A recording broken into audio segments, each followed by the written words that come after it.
আসসালামু আলাইকুম everyone. So হুট করেই আপনাদের ক্লাসটা নেওয়ার জন্য এক্সট্রিমলি সরি। আমাদের একটা ক্লাস মিস হয়ে গিয়েছিল। সো এই ক্লাসটারই আজকে আমি একটু মেকআপ নিয়ে নিচ্ছি। সো আমি আপনাদেরকে বেসিক পার্টটুকু কোডিং এ দেখানো হয়েছিল ক্লাসে, আমার যতটুকু মনে হচ্ছে। As far as I know, আমি আপনাদেরকে হলো যে হ্যালো ওয়ার্ল্ড বা হলো যে আপনাদের ভেরিয়েবল নিয়ে কাজ করে করানো হয়েছিল। এরপর হলো যে প্রিন্ট করে দেখানো হয়েছিল, যোগ করানো হয়েছিল, বেসিক কাজগুলো একটু দেখানো হয়েছিল। সো আমরা ওখান থেকে আবার রিক্যাপ করব, আর সাথে আজকে যে টপিকটা পড়াবো এটা আপনারা ভিডিও দেখবেন, ভিডিও পাবেন। ভিডিওতে যদি না বুঝেন তখন আমার কাছে কাউন্সিলিং আওয়ারে চলে আসেন, বা ক্লাসে নেই তিন ক্লাসে করলেন আমি আবার বুঝিয়ে দিব এখান থেকে। সো আমরা ডিফারেন্ট টাইপ অফ ভেরিয়েবলের ভিতরে দেখেছিলাম যে আমাদের ভেরিয়েবল ছিল ইন্টিজার, ইন্টিজার দেখেছিলাম। এরপর ছিল আমাদের ফ্লোট ছিল, এরপর ছিল আমাদের ডাবল ডাবল, আর ফাইনালি আমরা দেখেছিলাম ক্যারেক্টার। সো আরো অনেক আছে, বুলিয়ান আছে, আরো অনেকগুলো ভেরিয়েবল আছে। আমাদের কাজের জন্য যতটুকু দরকার আমরা জাস্ট এতটুকু শিখতেছি। সো ইন্টিজারের জন্য আমরা ইন্টিজারকে ফরম্যাট স্পেসিফায়ার হলো যে পার্সেন্টেজ ডি, ফ্লোটের জন্য ফরম্যাট স্পেসিফায়ার হলো যে আপনার পার্সেন্টেজ এফ, আর ডাবলের জন্য ফরম্যাট স্পেসিফায়ার হলো পার্সেন্টেজ এল এফ, এন্ড ক্যারেক্টারের জন্য ফরম্যাট স্পেসিফায়ার হলো যে পার্সেন্টেজ সি। সো এই কাজগুলো আমরা লাস্ট ক্লাসে অলরেডি দেখে আসছি, আমরা আবার দেখবো জিনিসগুলো। সো আসলে আমরা আজকে ক্লাসটা একটু শুরু করি আপনাদের। আমি একটু স্লাইডটা যদি শো করি আপনাদেরকে, যে আপনাদের আগের দিনের স্লাইডগুলো। সো এখানে বেসিক্যালি দেওয়া আছে কি আমাদের কোথায় কোডটা করবো এটা। সো কোড করার জন্য আমরা ইউজ করবো কোড ব্লকস। আপনারা কোড ব্লকস বাসার মধ্যে ডাউনলোড করে নিতে এতদিনে হয়তো নিয়েছেন। যদি কেউ কোডব্লকস না ডাউনলোড করেন আমাকে জানাবেন, আমি লিংক দিয়ে দিব। সো আপনারা গুগলে গিয়ে কোডব্লকস লিখে সার্চ করলে চলে আসবে। সো কোডব্লকস এটা নামানোর পর এরপর চলে এসে আমরা এখান থেকে আমরা কোডটা স্টার্ট করবো। সো কোডব্লকস ওপেন করার পর, আপনি ইনস্টল করার পর ওপেন যখন করবেন তখন এরকম একটা উইন্ডোজ আসবে। সো এখান থেকে আমরা যদি কন্ট্রোল শিফট এন দেই তাহলে আমাদের নতুন একটা উইন্ডো অ্যাড হবে, ওখান থেকে আমরা কোড করতে পারবো। অথবা এখানে দেখেন ক্রিয়েট এ নিউ প্রজেক্ট বা হলো যে ওপেন আছে, এগুলো থেকে আমরা ক্লিক করে করতে পারবো। ঠিক আছে। সো আমরা যদি এখান থেকে যদি আমরা হ্যাঁ, সো আমরা এখান থেকে যদি চলে আসি, যে এখান থেকে দেখেন যে অনেকভাবে করা যায়। এই যে এই পাশে দেখেন ক্রিয়েট এ নিউ প্রজেক্ট আছে, এটার উপর ক্লিক করে করা যায়। অথবা ফাইলের থেকে আমরা নিউতে যাব, নিউ থেকে এমটি ফাইলে গিয়েও আমরা অন করতে পারি। সো এটার জন্য শর্টকাট কি হলো যে কন্ট্রোল শিফট এন। সো এটা দিলেই আমাদের একটা এমটি ফাইল ক্রিয়েট হয়ে যাবে। এরপর ওই ফাইলটাকে আমার সেভ করতে হবে। সো ফাইলটাকে সেভ করার জন্য আইসিএস প্রবলেম নামক এই ফোল্ডারে আমি ফাইলের নাম দিলাম, এটা আনটাইটেল 1 দেওয়া আছে। এটা হলো যে এই যে নিচে সি অথবা সি প্লাস প্লাস। তো আমরা সেভ করলে এটা হলো যে তখন সেভ হয়ে যাবে। তো এখন আমার কোডটা সেভ নেই, এই জন্য দেখেন অ্যাস্টেরিস্ক সাইন দেখাচ্ছে, মানে আমার ফাইলটা এখনো সেভ হয় নাই।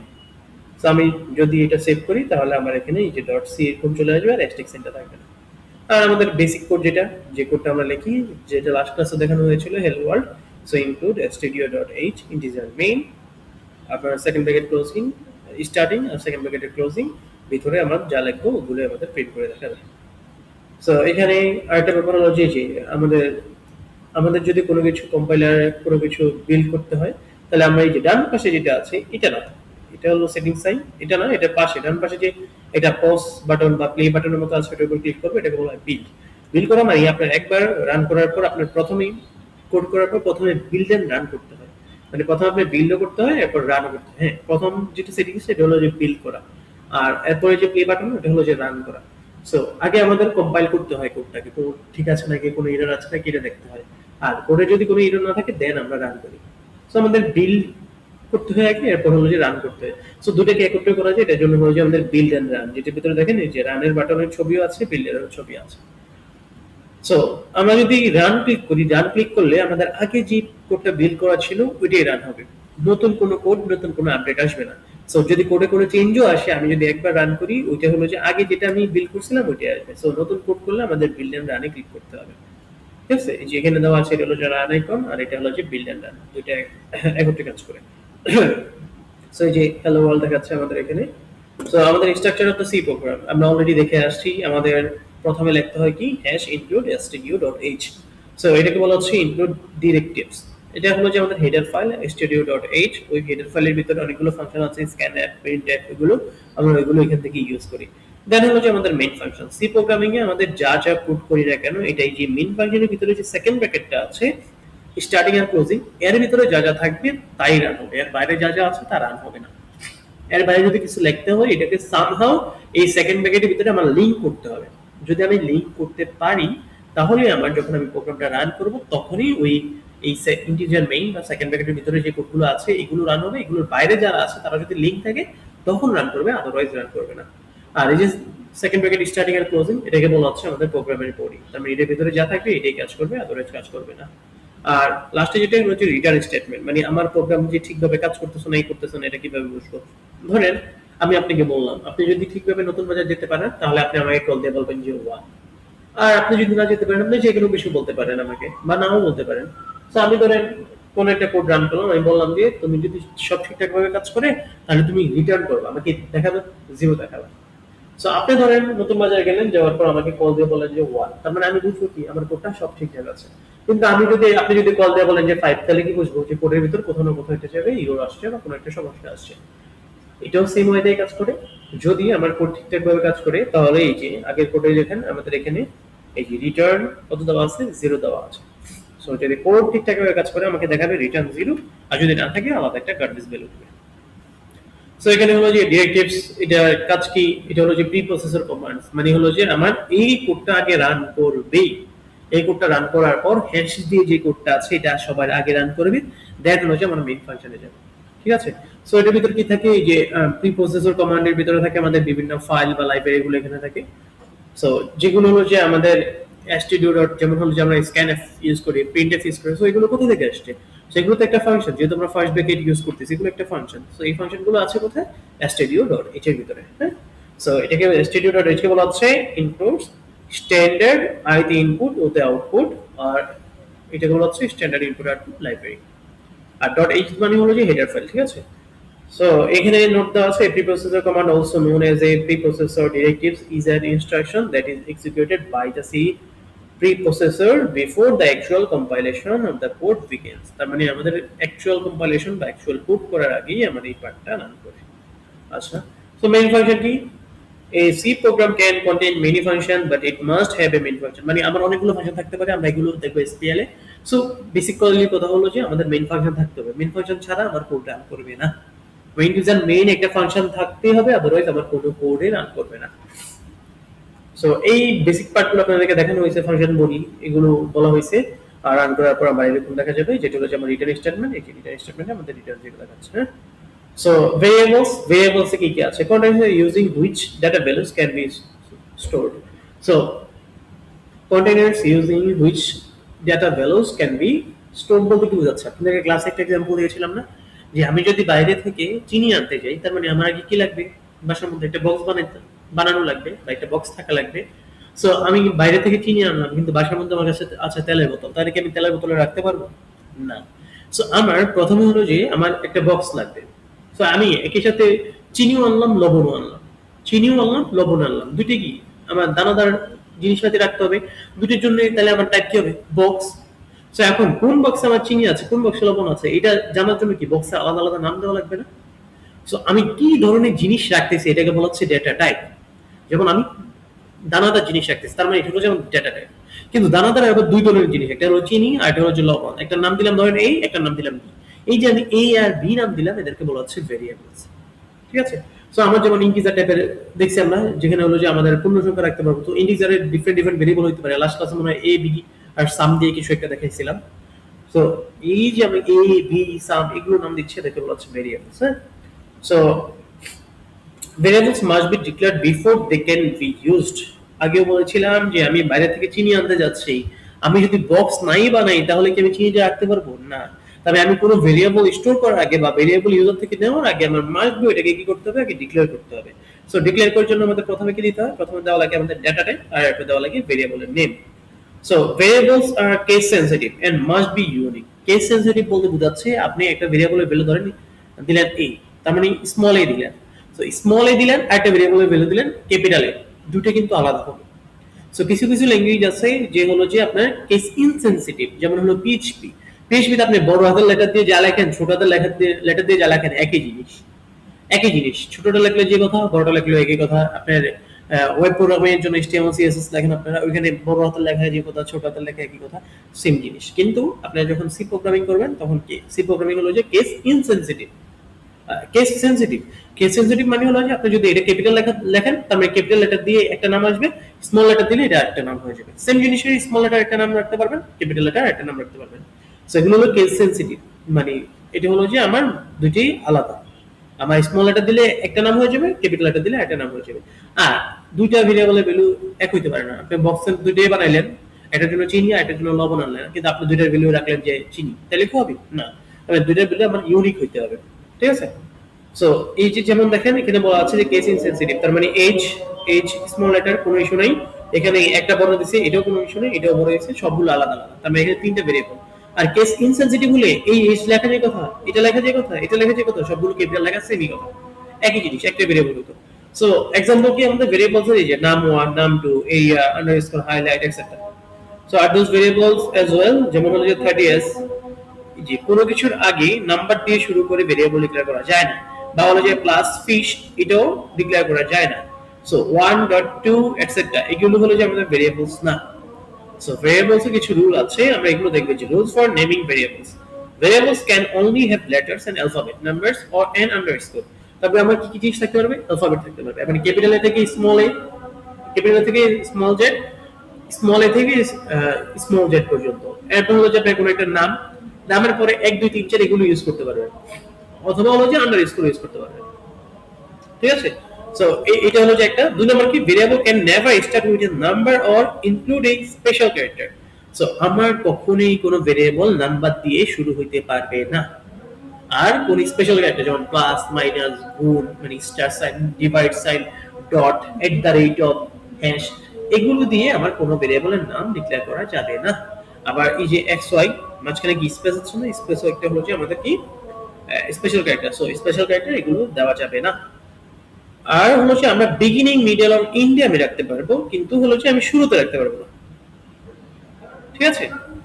আর হলো যে এরপর কি বলা আছে, no keywords will be consider a variable. ও যেমন হলো যে আমার কিওয়ার্ড বলতে বোঝাচ্ছে integer, float, double, integer main. এরপর হলো যে আপনার আরো আছে কি আমাদের, সাপোজ ধরেন হলো যে ইফ, এলস। সো এই যে নামগুলো স্ক্যানএফ, প্রিন্টএফ, এগুলো কখনো ভেরিয়েবলের নাম হিসেবে ইউজ করা যাবে না। সো আমাদের ভেরিয়েবলের রুলস কি? ভেরিয়েবলস হবে আমাদের প্রথমে হলো যে ভেরিয়েবলস হবে আমাদের আহ, নাম, আমাদের অ্যালফাবেটিক অর্ডার, অ্যালফাবেট হইতে পারে ক্যাপিটাল থেকে স্মল, এগুলো হইতে পারে। এরপর হইতে পারে নাম্বার, কিন্তু নাম্বার হলে নাম্বার আবার স্টার্টিং এ আসবে না। এরপর হইতে পারে আপনাদের হচ্ছে আন্ডারস্কোর, অন্য কোনো স্পেশাল ক্যারেক্টার এখানে ইউজ করতে পারবো না। আর যদি নাম্বার আমাদের ইউজ করতে হয় তাহলে আমাদের আগেই অ্যালফাবেট আসতে হবে, এরপর নাম্বার আসবে। অ্যালফাবেট দিয়ে শুরু হওয়া যাবে না, বা স্পেশাল ক্যারেক্টার দিয়ে শুরু হওয়া যাবে না। আর আমাদের যে হলো কিওয়ার্ড গুলো আছে এগুলোকে আমরা আমাদের ভেরিয়েবল হিসেবে ইউজ করতে পারবো না। সো এটা গেল হলো যে আমাদের নেমিং ভেরিয়েবল, ভেরিয়েবলের নাম কি। এরপর আসি যে আমি দানাদার জিনিসপত্র রাখবো বা তেল জাতীয় জিনিসপত্র রাখবো, লিকুইড। সো এদের কি বলা হচ্ছে, ডেটা টাইপ। লাস্ট ক্লাসে দেখানো হয়েছিল। সো ডেটা টাইপে দেখেন মানে প্রথমে কি আছে, ডেটা টাইপ হলো যে আমার ইন্টিজার। সো ইন্টিজার হলো যে আমাদের হোল নাম্বার, মানে হলো যে আমাদের দশমিক ছাড়া যে নাম্বারগুলো পূর্ণ সংখ্যা এগুলোর জন্য, যেমন 120 এত এত। সো এটা হলো যে আমাদের 4 bytes, 1 bytes equal to 8 bit, তার মানে হলো যে আমার 32 বিট। ফ্লট হলো যে আমাদের 4 বাইটস, এটা দেওয়া আছে, কিন্তু এখানে দশমিকের রিয়েল নাম্বারগুলো আসবে, ফ্র্যাকশনাল নাম্বারগুলো। ডাবল কি করে, সেম জিনিসে কাজ করে ফ্লটের মতো, কিন্তু এটা সাইজ বেশি, 8 বাইটস। আর ক্যারেক্টার ফর হলো যে আমাদের individual character A B plus, কিবোর্ডে যা যা আছে সবকিছু আমাদের ক্যারেক্টার। সরি, আরেকটা ব্যাপার হলো যে এই যে আমরা লাস্ট ক্লাসে বলেছিলাম যে ক্যারেক্টার নিয়ে আমরা যাই করি না কেন, সি প্রোগ্রামিং এ যতই ক্যারেক্টার ইউজ করি না কেন, আমাদের single quotation must be use করতে হবে। সিঙ্গেল কোটেশন ছাড়া আমরা এটা করতে পারবো না, আমাদের মাস্ট বি সিঙ্গেল কোটেশন লাগবে। ঠিক আছে? সো এরপর চলে আসি ভেরিয়েবল ডিক্লারেশন এন্ড ইনিশিয়ালাইজেশন। আমরা কিভাবে ভেরিয়েবল ডিক্লেয়ার করব আর ইনিশিয়ালাইজেশন করব। সো ভেরিয়েবল ডিক্লেয়ার করার জন্য প্রথমে দেওয়া লাগে ডেটা টাইপ, এরপর দেওয়া লাগে ভেরিয়েবলের নাম। এটা আমরা লাস্ট ক্লাসে দেখে আসছি অলরেডি। সো আমাদের প্রথমে কি আসলো, ইন্টিজার এরিয়া। তার মানে আমার ইন্টিজার টাইপের একটা ভেরিয়েবলের নাম হলো যে এরিয়া। ফ্লোট টাইপের ভেরিয়েবলের নাম হলো যে বি। ক্যারেক্টার টাইপের ভেরিয়েবলের নাম হলো এক্স। ডাবল টাইপের ভেরিয়েবলের নাম হলো যে এ। এগুলোকে বলা হচ্ছে ডিক্লারেশন। আর আমি যদি এটার সাথে যদি কোনো একটা ভ্যালু লিখে দিতাম, ডিক্লারেশনের সাথে ইকুয়াল টু দিয়ে যদি কোনো একটা ভ্যালু দিয়ে দিতাম, ওটাকে বলা হচ্ছে ইনিশিয়ালাইজেশন। ওটা বলা হচ্ছে ইনিশিয়ালাইজেশন। যেমন ধরেন আমি এখানে দিলাম ইন্টিজার এরিয়া ইকুয়াল টু 25। আমি এই যে আমি এটা বললাম, এটা একই সাথে আমি ডিক্লেয়ার করছি আর ইনিশিয়ালাইজেশন করছি। যেমন এখানে দেখেন ফ্লোট সাম ইকুয়াল টু 22.44, তার মানে এটা হলো যে আমরা ইনিশিয়ালাইজ করছি। এরপর হচ্ছে ইন্টিজার a ইকুয়াল টু 10, এটা initialization, character x equal to single quotation a, এটা হচ্ছে আমাদের ইনিশিয়ালাইজেশন। আর যদি শুধু আমরা লিখতাম ক্যারেক্টার x, তাহলে এটা হতো আমাদের কি ভেরিয়েবল ডিক্লারেশন। সো প্রিন্টএফ এর কাজ কি? প্রিন্টএফ এর কাজ হলো যে আমরা ফ্লোচার্টে যেটা দেখাইতাম, যেটা হলো যে আমাদের প্যারালেলোগ্রামে দেখাইতাম, আর আমরা সুডো কোডে যেটা লিখতাম হলো যে প্রিন্ট বা শো দা ভ্যালু। সো এটার জন্য আমরা ইউজ করি প্রিন্টএফ। প্রিন্টএফ লেখার জন্য আমাদের সিস্টেম কি, প্রিন্টএফ লেখার পর আমাদের ফার্স্ট ব্র্যাকেট দিতে হয়। প্রিন্টএফ এর পি সবসময় ছোট হাতে সবগুলো। আর এরপর দেওয়া লাগে ডাবল কোটেশন। ডাবল কোটেশনের ভিতরে আমি যাই লিখবো না কেন ওইটাই দেখাবে। এখন আমি যদি কোনো কিছুর ভ্যালু দেখতে চাই, যেমন হলো যে আমার ইন্টিজার একটা ভেরিয়েবল আছে যার নাম হলো যে এবি, তবে আমি এবি এর ভ্যালু দেখতে চাইলে তখন দেওয়া লাগবে আমাদের ফরম্যাট স্পেসিফায়ার। সো ইন্টিজারের জন্য ফরম্যাট স্পেসিফায়ার কি আমাদের পার্সেন্টেজ ডি। সো এখানে পার্সেন্টেজ এক্স দ্বারা বোঝাচ্ছে আমি যে টাইপের ভেরিয়েবল বা যে টাইপের ডেটা টাইপ ইউজ করতেছি ওই ডেটা টাইপের আমার ফরম্যাট স্পেসিফায়ার। আর এরপর হলো যে কমা দিয়ে আমাদের দেওয়া লাগে এম্পারসেন্ট দেওয়া লাগে না, আমাদের হলো যে ভেরিয়েবলের নামটা দেওয়া লাগে। কমা দিয়ে ভেরিয়েবলের নাম দেওয়া লাগে, এম্পারসেন্ট দিতে হয় না, কিন্তু আমরা যদি স্ক্যান আপ করি তখন আমাদের এম্পারসেন্ট দিতে হয়। ঠিক আছে? সো ভেরিয়েবল অফ টাইপ, এখানে this is the variable whose value will be printed blah blah blah, এগুলো দেওয়া আছে, এগুলো দেখলে বুঝে যাবেন। আমি এটা দিয়ে দেব। সো এখন হলো যে printf without using new line. New line মানে কি, পরের লাইনে যাওয়া। সো আমার এখানে একটা কোড দেওয়া আছে যে এটা ইন্টিজার নাম্বার ইকুয়াল টু 10 দেওয়া আছে, আর প্রিন্টএফ হলো যে integer is percentage D. So এই যে ইন্টিজার ইজ এই লেখাটা দেখাবে। সো কারণ আমি এই নাম্বারটা ভ্যালু দেখতে যাচ্ছি, সো আমার দেখতে হবে এই নাম্বারটা এম যে ভেরিয়েবলটা আছে এটা কোন ডেটা টাইপের। সো আমি দেখলাম এটা ইন্টিজার ডেটা টাইপের আছে। সো ইন্টিজার ডেটা টাইপের জন্য আমি যেখানে ভ্যালুটা দেখতে যাচ্ছি ওইখানে কি আমি পার্সেন্টেজ দিয়ে দিব। সো আমি যদি দেখতাম ইন্টিজার 10 ইজ, মানে ইন্টিজার 10 ইজ দেখতে যাচ্ছি, তাহলে পার্সেন্টেজ ডিটা চলে আসতো ইজ এর আগে। আমি যেখানে ভেরিয়েবলের ভ্যালুটা দেখতে যাচ্ছি আমি ওইখানে ওই ফরম্যাট স্পেসিফায়ার দিব। সো আমি এখানে দিলাম ইন্টিজার ইজ, আমি 10 দেখতে পাচ্ছি। সো 10 ভেরিয়েবলের নাম কি, নাম, আর নামটা কি ডেটা টাইপের, ইন্টিজার, আর ইন্টিজারের জন্য আমাদের ফরম্যাট স্পেসিফায়ার কি, পার্সেন্টেজ ডি। সো আমি এটার জন্য ইউজ করলাম ইন্টিজার ইজ পার্সেন্টেজ ডি। সেই যে আমি পার্সেন্টেজ ডি দিয়ে দিছি, কার জন্য দিছি এটা আমাকে বলে দিতে হবে। সো আমি দিছি কার জন্য, নামের জন্য, এর জন্য আমি কমা দিয়ে নাম দিয়ে দিলাম। এটা কিন্তু ডাবল কোটেশনের বাইরে দিতে হবে। সো এখন হচ্ছে আমার ফ্লট এভারেজ আছে, এভারেজের ভ্যালুটা দেখতে পাচ্ছি, তো ফ্লোটিং পয়েন্ট নাম্বার ইজ, যেহেতু ফ্লট এই জন্য পার্সেন্টেজ এফ, আর এটা কার ভ্যালু, আমার এভারেজের ভ্যালু, এটা কি ডেটা টাইপের, ফ্লট টাইপের, এই জন্য পার্সেন্টেজ এফ দিলাম, আর যে ভেরিয়েবলের নাম এটাকে দিলাম এভারেজ কমা দিয়ে। সো ক্যারেক্টারের জন্য হলো যে পার্সেন্টেজ সি, আর হলো যে আমাদের এখানেও ক্যারেক্টার দেওয়া আছে, এখানে দিলাম সি। ঠিক আছে? সো এগুলো হলো যে দেখেন আমার একই লাইনে দেখাচ্ছে, কারণ কি আমি কি নিউ লাইন ইউজ করছি, নিউ লাইন ইউজ করিনি। সো নিউ লাইন ইউজ করার জন্য আমাদের কি দিতে হয়, আমাদের দিতে হয় ব্যাকস্ল্যাশ এন দিতে হয়। ব্যাকস্ল্যাশ এন মানে নিউ লাইন। সো আমি যেখানে নিউ লাইন দেখতে পাচ্ছি, বাই দ্য ওয়ে এই নিউ লাইনটা দিব, এটা কিন্তু আমাদের ডাবল কোটেশনের ভিতরে দিতে হবে। ডাবল কোটেশনের বাইরে কিন্তু আমি নিউ লাইন দিতে পারবো না। সো আমার যদি নিউ লাইন দিতে হয় আমার ডাবল কোটেশনের ভিতরে দিতে হবে। সো দেখেন আমি যেখানে যেখানে নিউ লাইন দেখতে পাচ্ছি ওখানে জাস্ট গিয়ে আমি স্ল্যাশ এন দিয়ে দিলাম।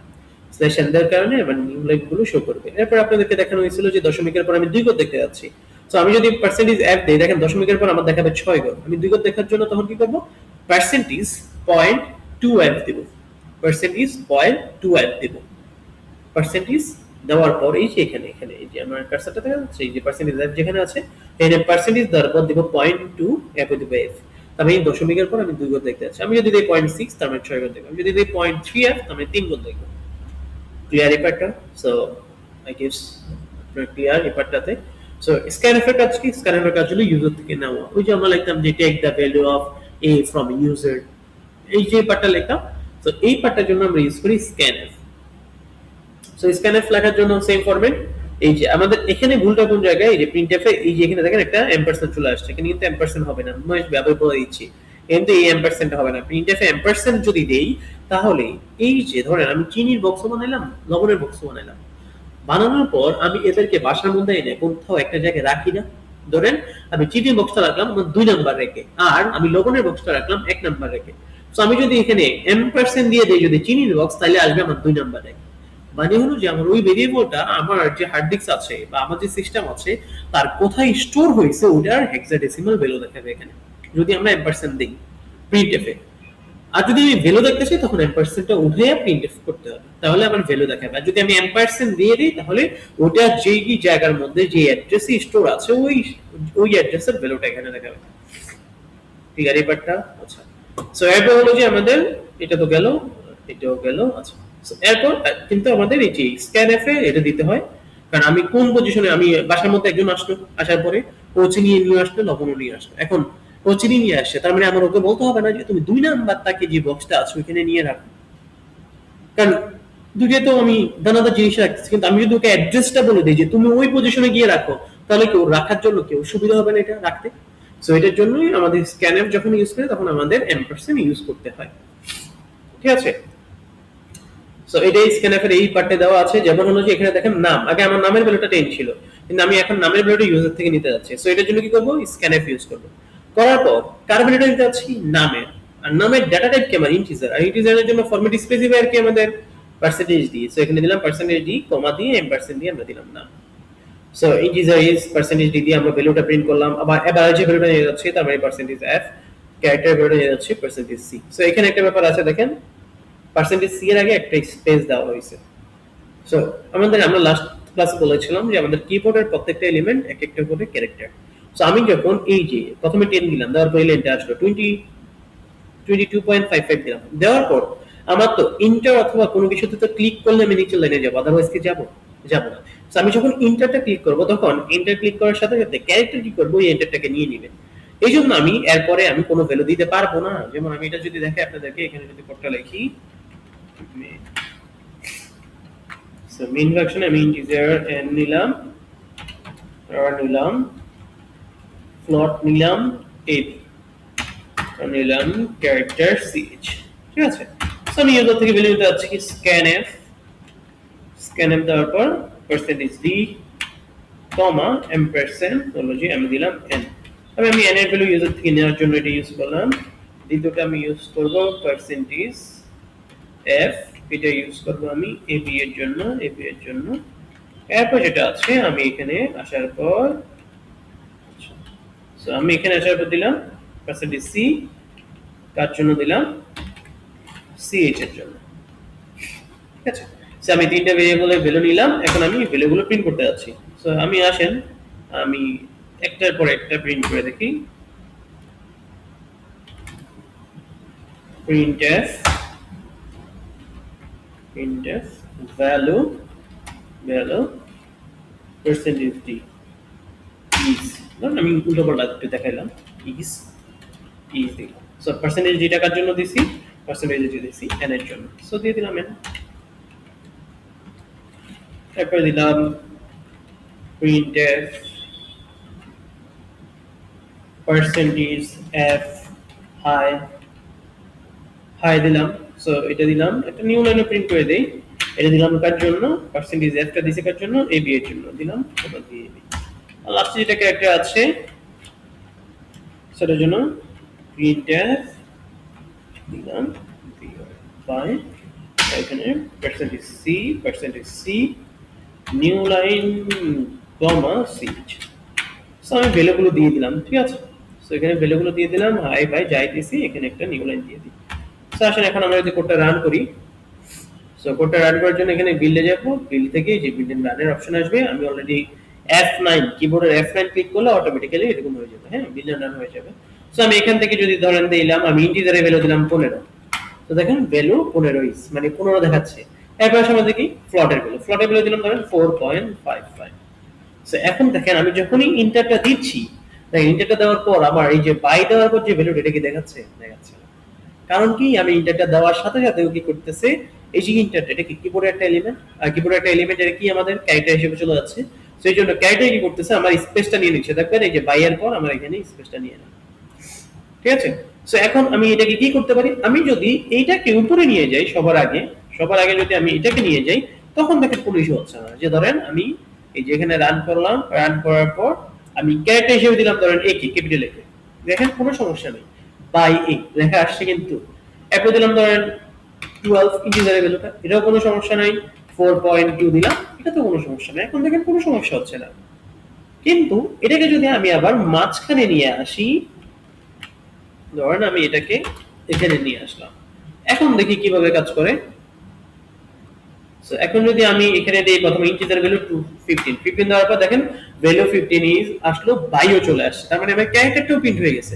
এখন ধরে কি আমার ফ্লোটিং নাম্বার, আমি দিলাম ফ্লোটিং নাম্বার ঠিক আছে, কিন্তু ওই যে আমি বাই দেওয়ার পর কোনো ক্যারেক্টার দেওয়ার কোনো জায়গা পাইছি, কোনো চান্সে পাই নাই। সো এখান থেকে আমরা কি শিখতে পারি যে আমাদের এই যে কোনো একটা ক্যারেক্টার যদি আমি ইউজার থেকে ইনপুট নেই, আর ওই ক্যারেক্টারটা যদি আমার কোডিং এর প্রথম লাইন হয় তাহলে কোনো সমস্যা নেই। মানে আমি যে ইনপুট নিচ্ছি, ইনপুট নেওয়া যদি প্রথম লাইন হয়, ধরেন আমার এটার উপরে আরো 1000টা লাইন কোড আছে, কোনো সমস্যা নাই, আমি কোথাও ইনপুট নেই কোনো সমস্যা নেই। কিন্তু আমি যখনই ইনপুট দিব ক্যারেক্টারটা তখন ফার্স্ট ফার্স্ট মানে স্ক্যানএফ কল হইতে হবে। মানে ক্যারেক্টার যদি ফার্স্ট স্ক্যানএফ কল হয় তার মানে আমার কোনো ইস্যু নেই। আদারওয়াইজ আমার ক্যারেক্টার যদি সেকেন্ড থার্ড ফোর্থ বা যাই হোক না কেন ওগুলোর জন্য আমার ইস্যু আছে, তখন কি করতে হবে, তখন আমাদের এই যে পার্সেন্টেজ সি এর আগে এখানে একটা স্পেস দিয়ে দেব, পার্সেন্টেজ সি এর আগে এখানে একটা স্পেস দিয়ে দিব। এখন যদি রান করি, এখন রান করলে দেখি কি আসে, দেখেন এই যে আমার দিলাম প্রথম ইন্টিজার দিলাম 14। এখন দেখেন 14 দেওয়ার পর আমার আর বাই আসতেছে না, এখন কিন্তু ওয়েট করতেছে ক্যারেক্টার দিলাম আমি এফ, ইন্টার দিলাম, দেখেন বাই এফ, তার মানে আমার ক্যারেক্টার চলে আসছে কিন্তু অলরেডি। আর আমি দিলাম 4.26, সো দেখেন আমার সবকিছু ঠিক আছে। তো দশমিকের পর অনেকগুলো ভ্যালু দেখাচ্ছে, আমি এটা কম দেখানোর জন্য 0.2 দিয়ে দিই। ঠিক আছে, সো এই পার্টটা আই গেস বুঝতে পারছি। সো এটা ছিল এই পার্ট, যে স্ক্যানেবল পার্টটা এটা এখানে দেখালাম। এরপর যে প্র্যাকটিস প্রবলেম এখানে দেওয়া আছে, write C program that will print hello world, এটা অলরেডি আমরা লাস্ট ক্লাসে দেখছি। এরপর ছিল hello world welcome to C programming, this is going to be fun. So এগুলোর জন্য আমরা চাইলে তিনটা আলাদা আলাদা প্রিন্টএফ ইউজ করতে পারি, অথবা একটা প্রিন্টএফ লিখে এই যে ওয়ার্ল্ডের পর আমরা একটা নিউ লাইন দিব, তারপর ওই লাইনে ওয়েলকাম টু সি প্রোগ্রামিং লিখবো, মানে এরকম।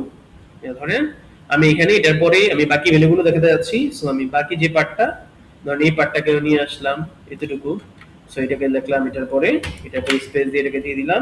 এরপর আবার নতুন লাইনে যেতে যাচ্ছি, নতুন লাইনে গেলাম, আবার ধরেন কিছু একটা লিখে দিলাম। সো আমি যদি এখন রান করি, ধরেন আমি ইনপুট ভ্যালু দিলে আমার এত কিছুই দেখাবে এখন। সো আমি যদি ইন্টিজারে কোনো ভ্যালু দিই 15, এই দেখেন 15 ইজ বাই, এরপরে বাই নিচের লাইনে আসলে এরপর যা যা দিলাম ওই লাইনে আসলে আমি একটা প্রিন্টএফ দিয়ে আমি এই জিনিসগুলো করতে পারতেছি।